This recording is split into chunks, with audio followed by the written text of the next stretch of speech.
Good evening, folks. It's 6 o'clock. We'll go ahead and start with our meeting. The first item is to consider approving the minutes held from the July 17th meeting.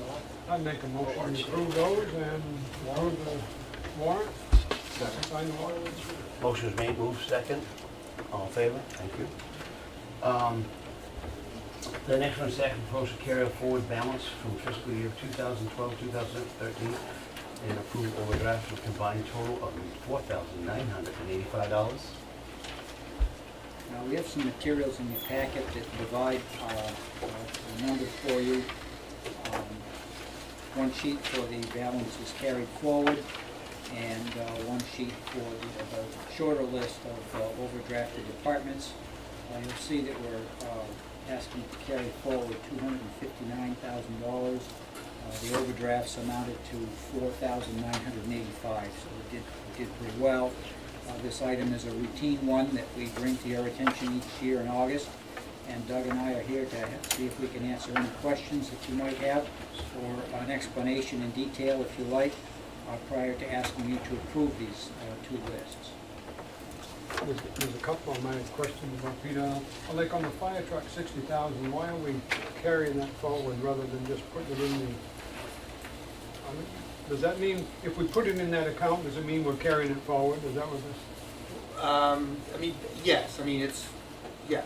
Okay. Correct. So any money we always do that. Any money we put into a special account, we have to keep carrying it. Right. Until Okay. until we spend it. Yeah. And I guess the Summer Street one, is that because we just haven't got to that yet, Peter? We hadn't at June 30th. The Summer Street paving has now been done. You'll soon be getting an invoice. It was our intention to have that done long before now, but Right. for a combination of reasons, it's been done very recently, and we'd like to make sure that that gets paid out of the money that we had intended to use for the year that ended. So by carrying it forward, we can satisfy the auditor. The matter, we had committed to the matter, and this money will be used rather than impacting this year's budget negatively while we turn money back. Do you have a sense that that's going to be close to what we anticipated in the final invoice? Or? We had planned on this amount plus the additional that is included in our budget, so that the two together will cover the amount we need. The other item in here that I might like to call your attention to is, let's see if I'm looking in the right place, the carrying forward the sand and salt of $20,000. We had, I think it was closer to 60, wasn't it? It was a significant amount. I don't recall. I think it was about 60,000 unspent for sand and salt last year. We were occupied with other projects and did not pre-buy sand and salt as we have in the past. We are asking that you carry forward the $20,000 that is listed here to pay for the sidewalk work that is getting done over on Oak Street. That too was another project that we intended to have done before it was, but we're going to rely on some money from last year's budget to help get that done, so again, we're not completely messing up this year's program. There's still, I'm thinking $40,000 being turned back to surplus from sand and salt that was unspent due to the weather that we got last month. Do you have the total on how much is going to go back into fund equity from this year's It's budget? a little over 200,000. So we had a very good year, you know, in that regard, and as well on the revenue side. Yeah. I make a motion we accept both these sheets.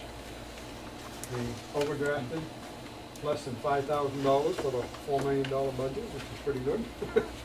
And the carry forward. Second by Don. All in favor?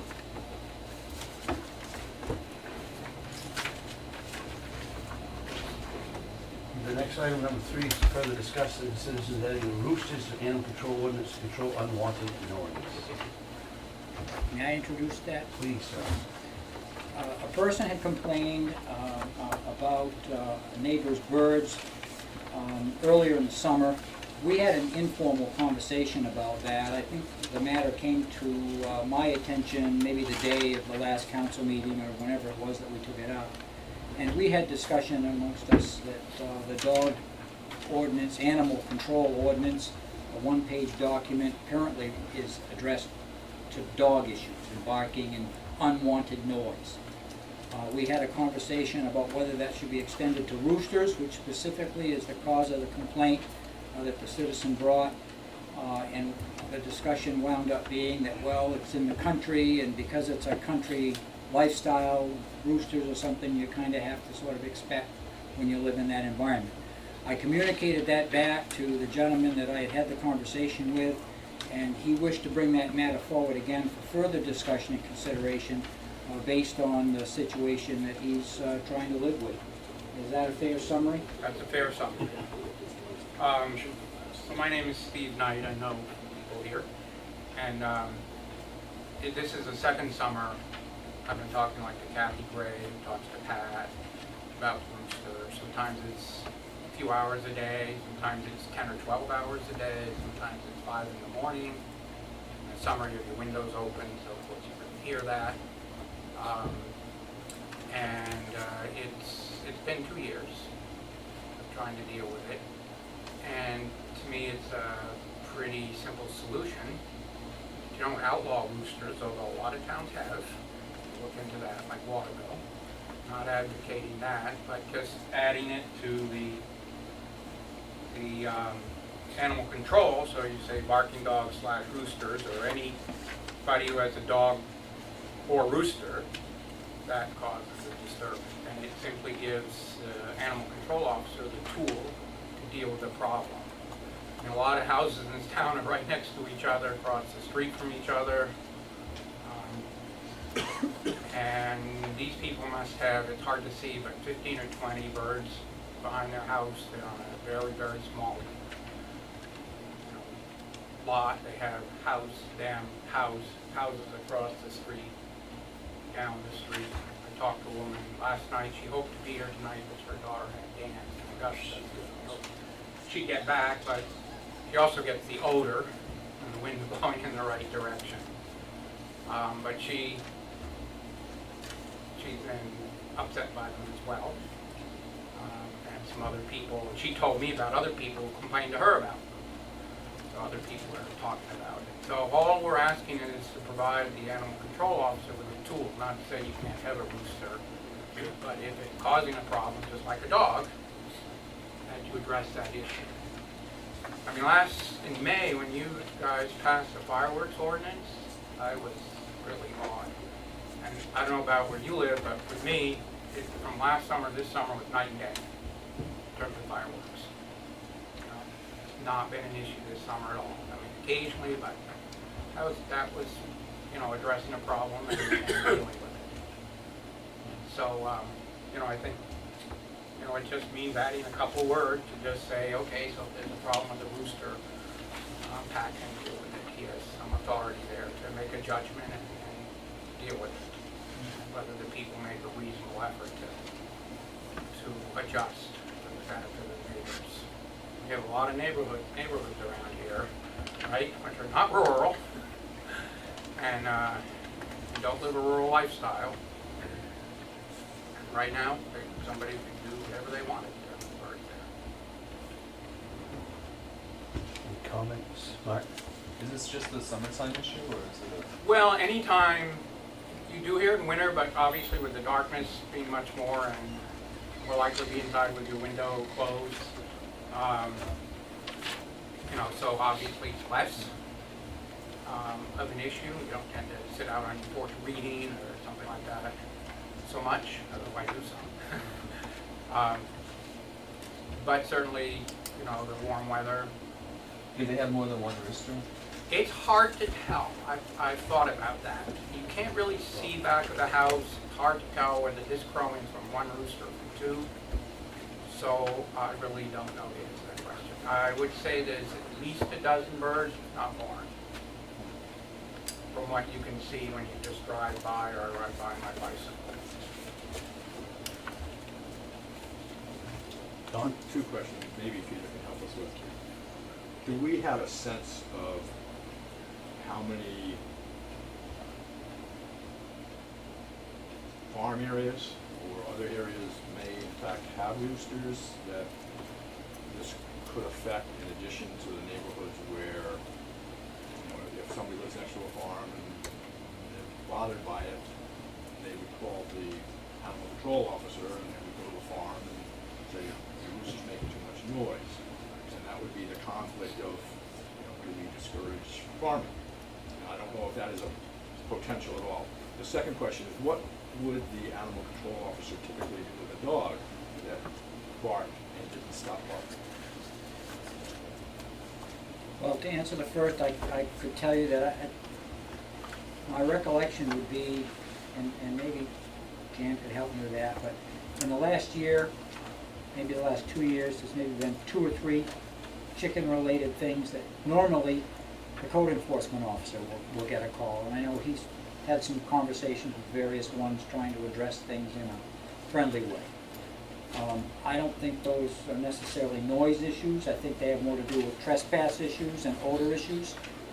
This is the only noise complaint that I'm aware of recently.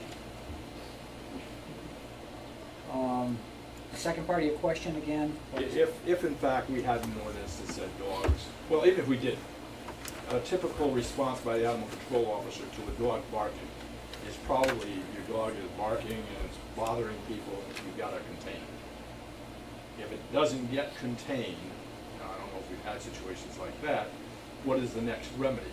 Well, I guess it's the owner's ingenuity on how you quiet the complaint. But the animal control ordinance indicates that it is punishable by a fine of $100. Each day is a separate offense. So if the animal control officer goes out and says, you gotta keep this dog quiet, and people fail, I guess one option would be to get rid of the dog. Or you're gonna be faced with a financial disincentive that's gonna force you to try something. My own dog is kind of noisy, and I bought one of those calming collars rather than something more radical, and it seems to work for the month that it lasts, but at the end of that 30 days, you're right back to where you started. It's not an easy problem to solve. Have we had people being fined because of dogs? Not to my knowledge. Things usually resolve themselves one way or another, so that they don't wind up coming before you as this case has. We had a case, in fact, down the road from where I live, and 2 big German Shepherds who would be left tied in the yard all day long. And also when they weren't tied, they knocked people down who were walking by. Pat dealt with them really well. And dealt with that problem. That it just was not acceptable. If they went away, they had to be left indoors or taken with them. They couldn't be left tied outside. But those dogs, boy, that bark, they drown out any rooster. So some days, the dogs are competing with the roosters. I encourage people with complaints like this to talk with their neighbors. If someone was complaining to me about my dog, I would feel some responsibility to do something with it. Not everybody responds that way, and not everybody is comfortable talking to their neighbor about a situation that may become difficult. But there are occasions when that works. So whether the town wants to get into this a little more than it is already is what I think you're really asked to decide tonight. Have you talked to the neighbor? I have not, and there's several reasons. That's fine. that I No, have. I just didn't know if he was receptive or non-receptive or what, so. But Pat, because starting a year ago, in June or spring, a year ago, I was told that he had been by there a number of times, because I would email to Kathy Gray, who communicates with him, and that was getting nowhere, and the reason I was giving was because he had no tool, all right, to deal with it. Yeah. So it's not like you're gonna, just like the dog, you don't go out looking for a rooster, because you're allowed to have them. It's just like with the dog, if it's an issue, and you try to resolve it, and if he's got something behind him, he's got the ordinance. Without the ordinance, So what do we have to if it changes language on that? So has he actually stopped at the house? I've been told that by Kathy starting early a year ago. Oh, it's not like we haven't tried to work on this. And it's still an ongoing It's issue. still an ongoing issue. Now, I've been away for a couple weeks, I've only been back a couple days. I heard it just a little bit, I haven't heard it I was only home about half the day today. So, you might go a day or two, you don't hear it, and you say, boy, they probably had a good dinner. Yeah. And, Problem solved. which is the ultimate solution, but then the next day, you hear it a lot. It may depend partly on temperature, because it's too hot, you know, you can't put a bird. Their house for these chickens is tiny, and there's a slew of them. Sort of the way Purdue raises chickens, I guess. Do we have an interim position of asking the animal control officer to, if we should get complaints, to visit, and make a formal visit, even though there's no ordinance? I'm sure he would do that. And with the idea that if it did continue, the council was very seriously considering an ordinance.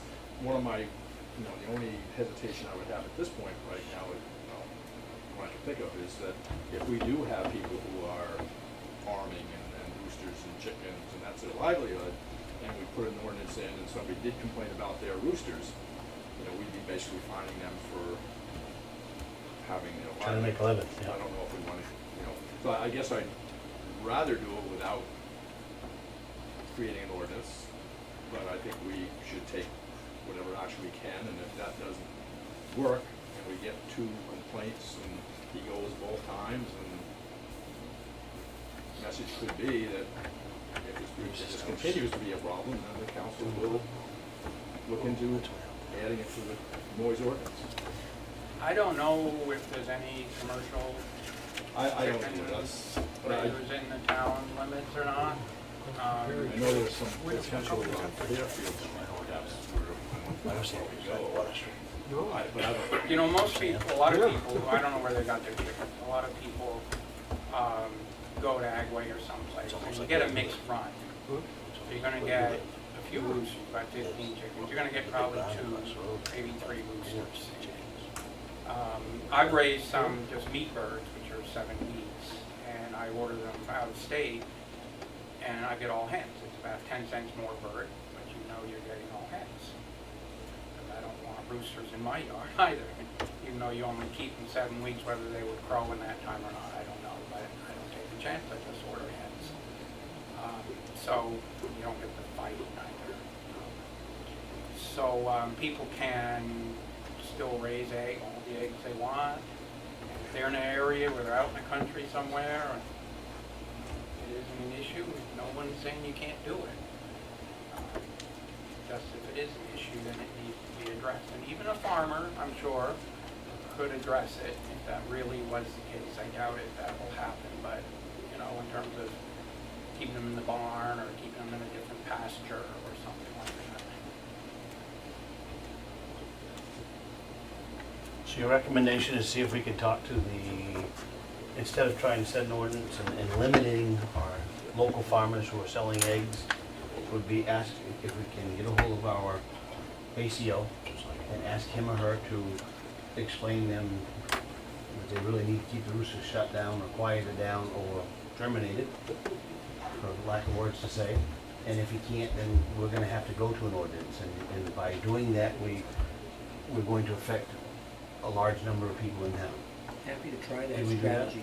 It's a good strategy. So can we I've just been sell- there, so I've been told, over 2 Yeah. years. Yeah, so we'd like to try that, and I understand the predicament you're in, and I understand what you're saying, and I hope, I don't know, we'll take a vote on it. Is that what you'd like to do? Let's go that way. Not with the threat, I mean. Not with the pri- threat, No, you're what I saying- mean is prior occasions have Right. not been with the background that there may well be rules if they don't deal with it. Right. That would be a new piece to the conversation. And we would get a report back to us at the end of Well, we're a month, meeting here or the in next, a at couple each weeks, meeting so. of how many times he's been called, and I guess I would suggest that if you do have that annoyance, I don't know, who do they call? Do They call it Oakland PD, and Oakland PD calls the ACO. And then we would get a You report. But can they do have it that record of it way, that way. or you do it through Kathy. Yeah. Because I could email her and try to get a hold of somebody, and that last summer I had 50 emails. Yeah. This summer, just because I decided we needed to address this issue, because I kept being told the only reason they can't just really tell people they have to fix the problem is because there's no ordinance. So they have no tool to use it, like it does have with a dog. Right. So the recommendations were made that we contact the ACO, be it Kathy or Pat, and that they take and go out and try to make contact with them and, you know, ask them to do the best they can to have them quiet the rooster down. If it does not work, then we have to come back and we will have to try to set some meat to the table. Chicken meat. Chicken meat. Do I have a second? All in favor? And our next meeting, sir, just so you know, is going to be the 11th, if I'm correct. September 11th. Is that, see right here, September 11th? Yes. Okay? Okay. And that's not far away. So we don't want you dealing with it forever and ever and ever, but at least this way, if that works, the guy can remedy it one way or another way. Right, but even so, you should think about it because there are going to be, likely be other places. I know a woman who lives on Alpine Street, for example, who had some chickens and a rooster. She's an educator, a very reasonable woman, and her neighbors complained, so she got rid of it. So, you know, there are other places where this can happen. Now, she was eager, you know, fine getting rid of it, so, but if somebody isn't, then you don't have any tool to deal with it. Hopefully Okay, he'll do September it. 11th, I can remember that date. Item number 4 is to authorize the town manager to sign an unchanged renewal maintenance agreement with water and sewer system. I shall move that. All in favor? Thank you. Conduct the second reading on the annual updates of general assistance ordinance. This is the annual item. Thank you, Doug. This is the annual item that comes to you to help keep our ordinance in compliance with state standards set by the Department of Human Services. We passed the first reading of these at our last session, and this will be the second reading to keep our ordinance current. No changes since the first reading.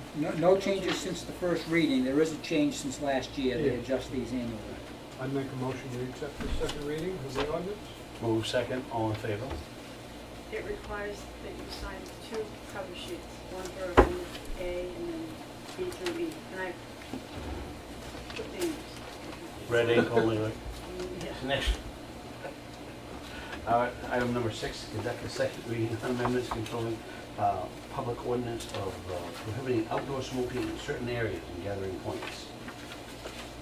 This is the second reading of a change to the control of public areas ordinance that would prohibit outdoor smoking at the public landing, at the Fairfield Street Playground, at the public swim area, and at Pleasant Point Park.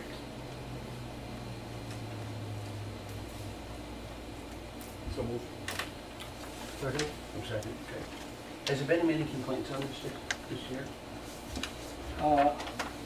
The item came from the police department in response to complaints that they had no way to act upon.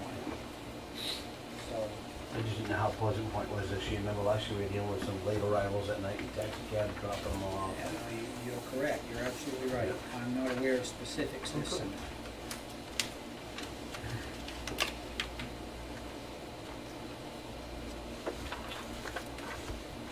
I was out there yesterday, and, Yep.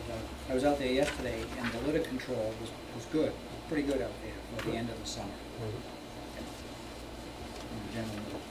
Did we vote on that yet? No, no, we haven't, sorry. We're signing. See how he is. Motion is made, move second, all in favor? Thank you, sorry about that. He didn't move. Moving into the manager's report.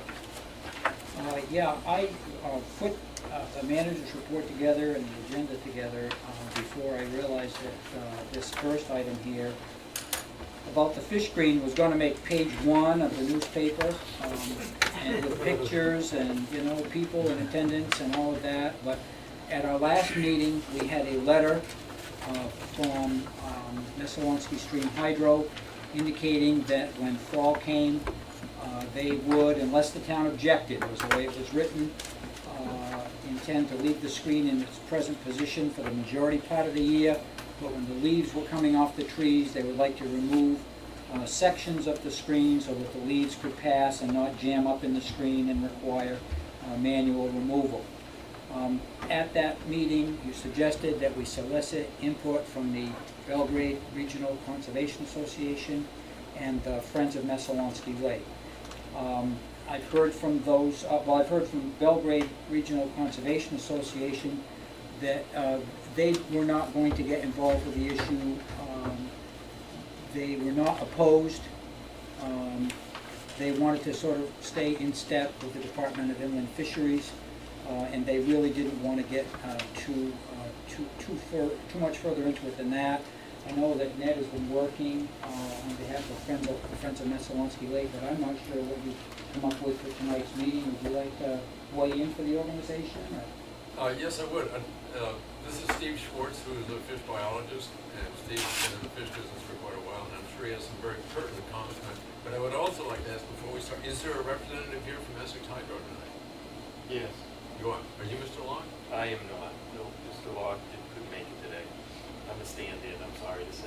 Are you approaching with any new ideas or? No, I things think that you our might do? letter stands on its own.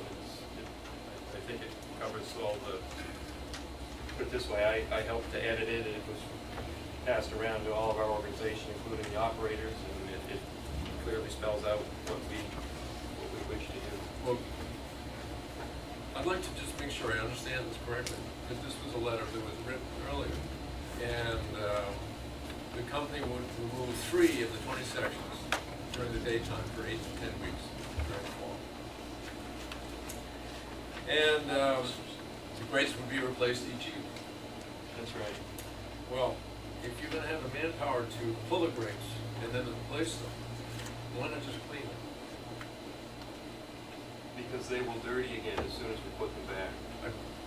I believe, I'm sure you're right about that, but as I recall, that the previous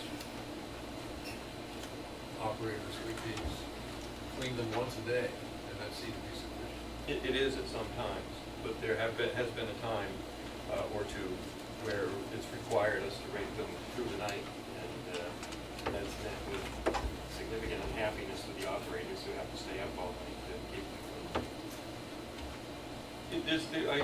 I think your point is well taken. It doesn't happen all the time, but there is, on occasion, a convergence of several attributes that make it such that we need to clean them all night. And so those are the times. How often does that happen? I'd really have to go back and study the record, but I would say that it has happened on a regular occasion when the operators would require to take them out. In the fall time, usually when the leaves start to fall. And in spite of the fact I think that the letter has got a window of time, I'm going to say that typically it's compressed to mostly around a month. So this is basically a dollar saving. This is a budget item. You're concerned with more than anything. It's more than a budget item. Finding people that want to come out in the middle of the night and rake those racks is not something that. How much would you pay them? Well, it would have to be obviously an employee of the company, and I'm not sure how much we would pay them. Well, it's interesting because there's a lot, I'll let Mr. Schwartz stand up and speak his professional knowledge, and I'm just gonna approach that. And one other thing is that, the state stocked 3,100 fish in Messalonsky in 2013. 3,100 fish. And apparently there's no way to measure who's going downstream, whether it's a high water condition, waves, wind, escape, jump, you name it.